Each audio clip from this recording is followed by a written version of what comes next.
और अब बात करेंगे अरबों के स्कैम के हवाले से। आटा चीनी स्कैंडल में कौन मुलव्वस है, कौन जिम्मेदार है? नैब ने प्राइम स्कैंडल की तहकीकात का फैसला कर लिया है। नैब इस स्कैंडल के तमाम कानूनी पहलुओं का गहराई से जायजा ले रहा है। नैब हुक्काम के मुताबिक अरबों रुपए की डकैती पर खामोश तमाशाई का किरदार अदा नहीं किया जा सकता। दूसरी जानिब गंदम बहरान पर FIA की तहकीकाती कमेटी की फाइंडिंग्स पर बहस जारी है।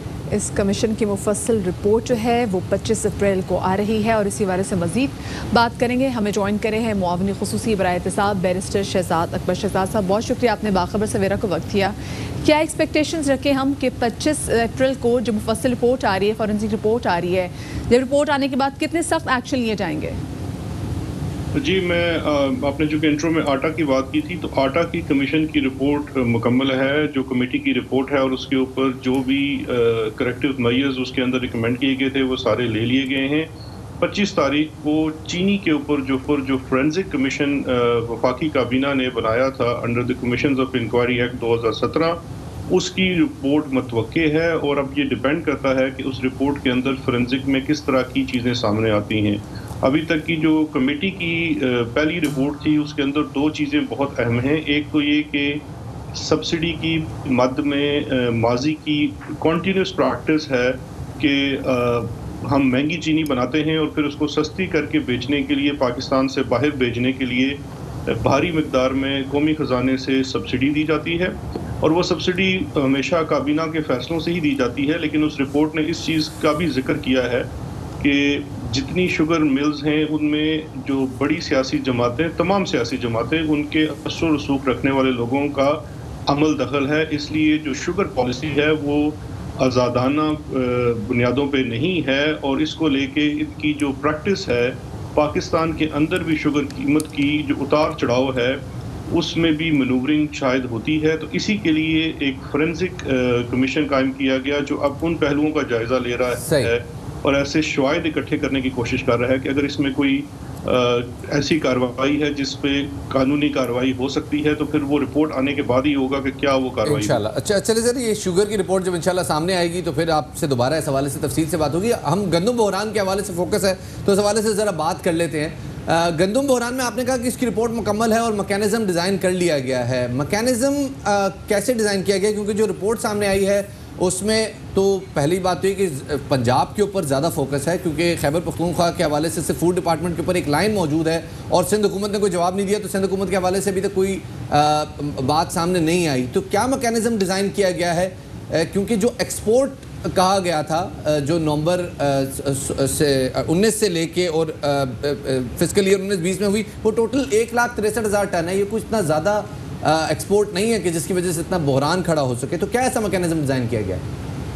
देखिए, सबसे पहले जो चीज़ समझने की ज़रूरत है कि जो पंजाब का रोल है पूरे पाकिस्तान में वो फूड बैंक का है, और गंदम की मद में जितनी भी जो गंदम सरकारी तौर पे प्रोक्योर की जाती है उसमें सबसे बड़ा कलीदी किरदार पंजाब का है।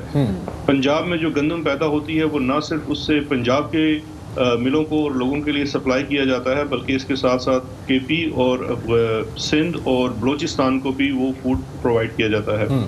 जो रिपोर्ट के मुताबिक जो कोताही नज़र आई वो जिस तरह से आपने अपने इंट्रो में भी उसका जिक्र किया कि 20 से 22 रोज़ लेट प्रोक्योरमेंट शुरू हुई, और ये अब डिपार्टमेंट है फूड का पंजाब का जिसकी जिम्मेदारी है।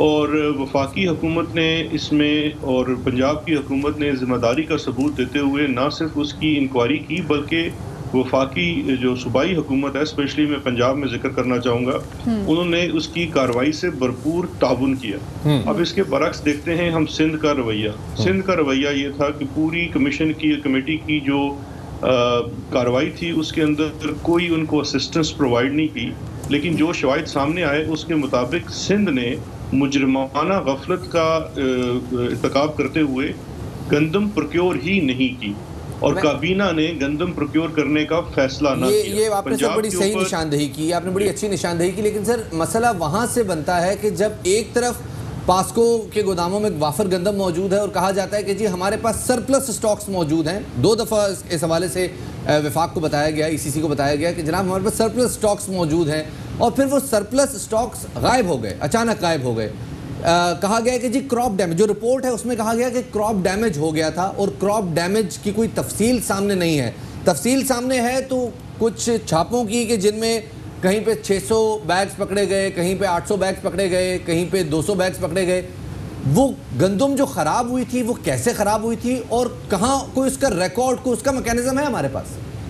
जी देखिए, दो चीज़ें हैं। एक तो जो जिसका आप जिक्र कर रहे हैं कि हमारे पास स्टॉक में वाफद चीज़ मौजूद है, वो उस वक़्त ये डेटा प्रोवाइड किया गया महकमों की तरफ से और पास्को की तरफ से, जिस वक़्त ये फैसला था कि क्या जो पोल्ट्री फीड वाले हैं उन्हें भी गंदम प्रोक्योर करने की इजाज़त दी जाए सरकारी स्टॉक में से। देखिए, ये चीज़ जानना बड़ा ज़रूरी है कि सरकार जो है वो फूड सिक्योरिटी के लिए मार्केट में से एक ख़ास तनासब से गंदम प्रोक्योर करती है। बाकी गंदम जो है वो मार्केट में ओपनली अवेलेबल होती है, मुख्तलिफ फोर्सेज उसको प्रोक्योर कर सकते हैं, जिसमें फ्लोर मिल मालकान भी हैं। फूड सिक्योरिटी के लिए इसका एक तवाज़ुन रखने के लिए, ताकि मार्केट में अगर कोई मनूवरिंग हो रही हो तो सरकार अपनी गंदम रिलीज करके बैलेंस पैदा कर सके। जब ये डेटा प्रोवाइड किया गया इस फैसला साजी के लिए, तो अब जो रिपोर्ट में सामने आया है कि ये उस वक्त सही तरह से असेस नहीं और एनालाइज नहीं किया गया था, और उसके लिए जिनको जिम्मेदार ठहराया गया उन सबको तब्दील कर दिया गया है। अच्छा, शहजाद साहब ये बताइएगा कि महकमा खुराक में तकरीरियाँ और तबादलों के हवाले से भी काफ़ी ज़्यादा जो मामला है वो भी बहुत ज़्यादा संगीन साबित हुआ। ये फैसले तो पंजाब हुकूमत के ही थे, क्या ये वज़ीर आज़म इमरान खान साहब के इल्म में नहीं थे ये फैसले? देखिए, ये जो तबादले और तकरीरियाँ हैं, ये पंजाब में जो फूड डिपार्टमेंट है उसमें डिस्ट्रिक्ट लेवल से लेके सेक्रेटरी के लेवल तक किए गए, जिसमें रिपोर्ट में ये निशानदेही ज़रूर की गई कि इसमें मिसाल के तौर पे 1 साल के अंदर शायद 3 सेक्रेटरीज बदले गए और मुख्तलिफ डिस्ट्रिक्ट्स में फूड डिपार्टमेंट में भी तब्दीलियाँ हुई। अब उसमें जो सबसे बड़ी ज़रूरी चीज़ है समझने की, वो ये है कि देखिए, 2 तरह के तबादलों के ऊपर चीज़ होती है। एक है एडमिनिस्ट्रेटिवली आप सेक्रेटरीज को चेंज करना चाहते हैं, ये स्वाबदीद है जो सूबे का चीफ एग्जीक्यूटिव है उसकी और जो चीफ सेक्रेटरीज हैं उनकी। अब इसके साथ साथ जो निचले सतह के तबादले हैं उसके अंदर एक कॉन्टीन्यूस प्रैक्टिस की तरफ बताया गया, जो कि सिर्फ इस हुकूमत से मुंसलिक नहीं है। हमेशा से ये दिखाया गया कि जो फूड डिपार्टमेंट से हट के भी लोग हैं उनको भी इसमें भर्ती किया गया और उनको एक किस्म का फूड का चार्ज दिया गया। जिस तरह अब डिस्ट्रिक्ट पिंडी का एक डिस्ट्रिक्ट फूड का ऑफिसर का जिक्र है जो कि एजुकेशन डिपार्टमेंट से आए हैं। अब ये चीज़ों की निशानदेही पहली दफ़ा हो रही है और ये इस कमीशन की ही वजह से है कि उसके ऊपर करेक्टिव मेजर्स भी हैं। और अभी भी जो प्रोक्योरमेंट है वीट की, तो एक इसमें सबसे ज़्यादा जो चीज़ समझने की ज़रूरत है कि माजी की हुकूमत ने सन 2015 या 16 से वर्ल्ड बैंक के एक प्रोग्राम को ज्वाइन किया, जिसके तहत ये वादा किया गया कि पंजाब फूड प्रोक्योरमेंट में, स्पेशली गंदम प्रोक्योरमेंट में ग्रेजुअली निकल जाएगा। हम ये समझते हैं कि ये एक गलत फैसला था, जो हमने देखा कि जैसे ही आपकी अगर प्रोक्योरमेंट कम हुई, मार्केट फोर्सेस जो हैं वो प्राइस ये आपने बात सही की कि पंजाब के पास प्रोक्योरमेंट के मसाइल हैं और हम बहुत ज़्यादा हमारा रिलायंस भी जो है वो पंजाब के ऊपर है, लेकिन सिर्फ कुछ ऐसे मामला भी सामने देखने में आते हैं कि जहां ऐसा लगता है कि चोर रास्ता दे दिया जाता है। मिसाल के तौर पे जैसे एक नोटिफिकेशन सामने आया था जिसमें कहा गया था कि जी हम गंदम की मुकम्मल बैन करते हैं क्योंकि इस वक्त हमारे पास गंदम अवेलेबल नहीं है। ये गालबन 30 जुलाई का नोटिफिकेशन है और उसके 7 दिन बाद दोबारा एक अगला नोटिफिकेशन आता है जिसमें मैदा और सूजी को एग्जेम्प्ट कर दिया जाता है। आपको ऐसा नहीं लगता कि इस किस्म के चीज़ों से, इस किस्म के नोटिफिकेशन से एक चोर रास्ता मिल जाता है कि गंदम की एक्सपोर्ट और इन सम मीनिंग्स स्मगलिंग जारी रहती है टुवर्ड्स अफगानिस्तान?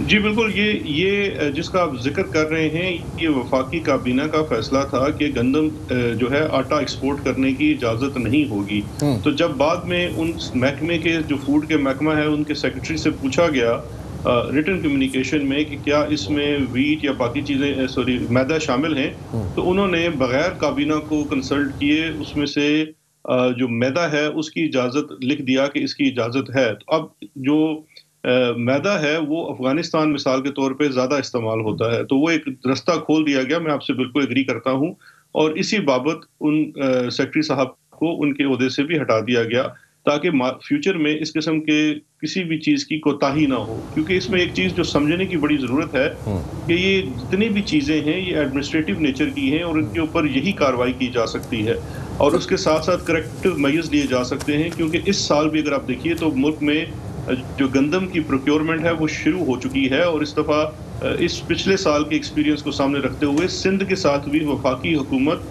बड़ी राब्ते में है ताकि वो अपना वो किरदार अदा कर सकें। सिर्फ पंजाब के ऊपर सारा बोझ डालना मुनासिब नहीं है, क्योंकि जिस तरह से क्लाइमेट चेंज के इश्यूज भी हैं उसमें अक्सर फसलों का नुकसान होता है और ये हो सकता है कि पंजाब पूरे मुल्क की गंदम सप्लाई ना कर सके।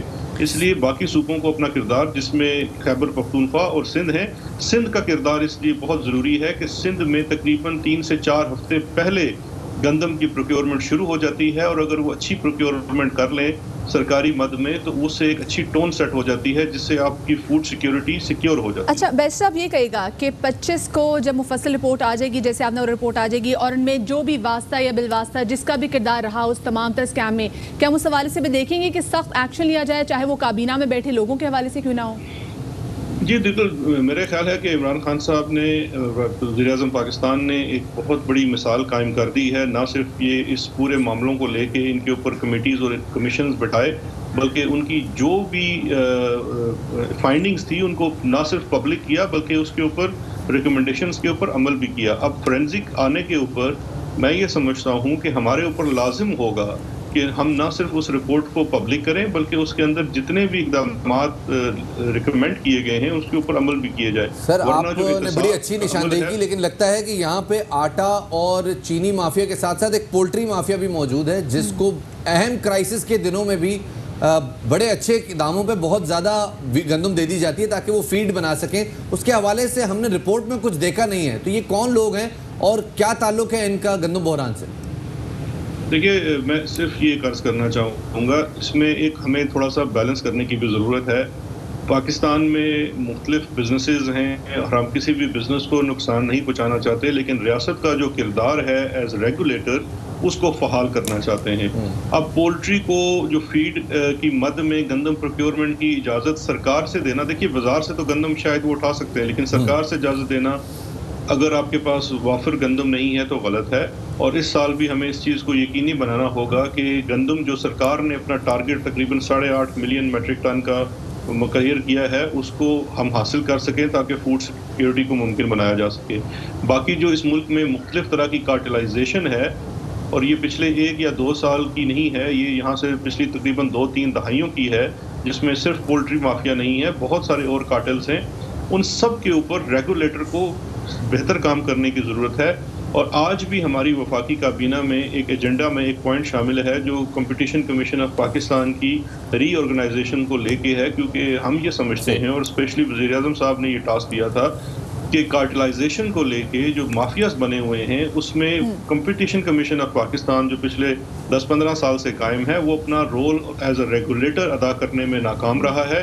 इसलिए हमें इस चीज़ की ज़रूरत है कि हम इस इदारे को, रेगुलेटर को फ़हाल बनाएं, क्योंकि देखिए जो रियासत की सबसे अहम इदारा है जो काबीना है वो अगर सारा दिन बैठ के सिर्फ ये कार्टेलाइजेशन से लड़ती रहेगी तो बाकी मामला नहीं चल सकेंगे। बहुत बहुत शुक्रिया जी। शहजाद अकबर खुसूसी बराए एहतिसाब हमारे साथ मौजूद थे और बता रहे थे कि जनाब ये जो कार्टेलाइजेशन है इसके लिए कंट्रोल होना बहुत ज़रूरी है और ये सारा काम काबीना नहीं कर सकती। बिल्कुल एग्जैक्टली। वैसे हसीन इत्तेफाक है कि काबीना के ही चंद अरकान के नाम जो है वो फिर सामने आ जाते हैं, तो फिर